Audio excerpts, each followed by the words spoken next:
പെരിയ കേസിലെ സഹതാപ തരംഗത്തിനപ്പുറം വസ്തുതകൾ ഒടുവിൽ ജഡ്ജിമാർ ഇരുട്ടുമുറിയിൽ തുറന്നു പറഞ്ഞു.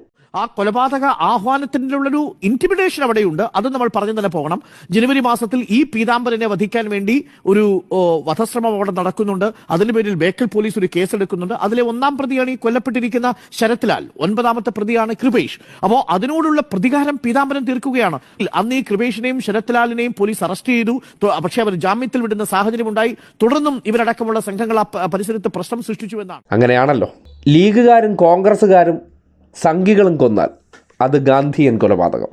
CPMന്റെ ഭാഗത്തു നിന്നുള്ള ഏതെങ്കിലും പ്രവർത്തകർ വ്യക്തിപരമായ വിഷയത്തിലുണ്ടാകുന്ന പ്രശ്നങ്ങളെ അത് ഈ നാട്ടിൽ ക്രൂരം, പൈശാചികം ഇതാണല്ലോ നടത്തിക്കൊണ്ടിരിക്കുന്നത്. കോൺഗ്രസിന് വേണ്ടി വിടുപണി ചെയ്യുന്നവർ ഈ നാട്ടിൽ ഹക് മിദിലാജിൻ്റെ കൊലപാതകം കോൺഗ്രസ്സുകാർ ചെയ്തപ്പോൾ ഈ ആവേശം ഉണ്ടായില്ല. തൂണേരി ഷിബിൻ്റെ വധക്കേസ് ലീഗുകാർ ചെയ്ത് അതിൻ്റെ വിധി 7 പേരെ ജീവപര്യന്തം സൃഷ്ടിച്ചു. ഈ ആവേശം ഉണ്ടായില്ല.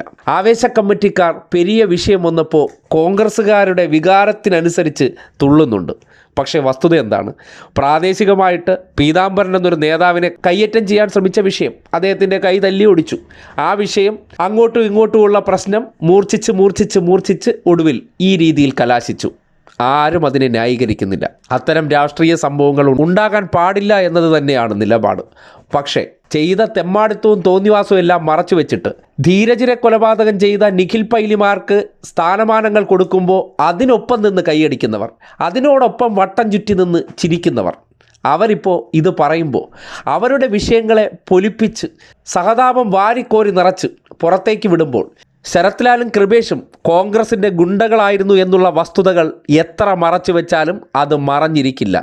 സഹോദരിമാരുടെയും അമ്മമാരുടെയൊക്കെ കണ്ണീര് കൊണ്ടുവന്ന് മനോരമ ഇറക്കി വിടുന്ന സഹതാപ കഥയ്ക്ക് ചിലപ്പോൾ ഇന്നലകളിൽ അവർ ചെയ്ത പ്രവൃത്തിയെ മറച്ചു വയ്ക്കുന്നുണ്ടാകും. പക്ഷേ ധീരജിൻ്റെ കേസ് വരുമ്പോൾ ഇത്തരം കണ്ണീരുകളൊന്നും പുറത്തു വരില്ല. പുറം ലോകം അറിയില്ല.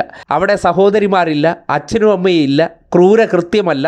നിഖിൽ പൈലിക്ക് പാർട്ടിയിൽ എന്ത് സ്ഥാനമാനം കൊടുക്കാം, പാർട്ടി സംരക്ഷിക്കും, നേതാക്കന്മാരുടെ തിണ്ണ നിരങ്ങാം. അതൊക്കെ ഈ നാട്ടിലെ മാധ്യമങ്ങൾക്കപ്പോൾ സ്വാഭാവിക സംഭവം. ഈ നാറിത്തരം മാധ്യമ പ്രവർത്തനത്തെയാണ് നാട്ടുകാർ മനസ്സിലാക്കേണ്ടത്. നടന്നത് ഒരിക്കലും ന്യായീകരിക്കാൻ പറ്റാത്ത തെറ്റ് തന്നെയാണ്.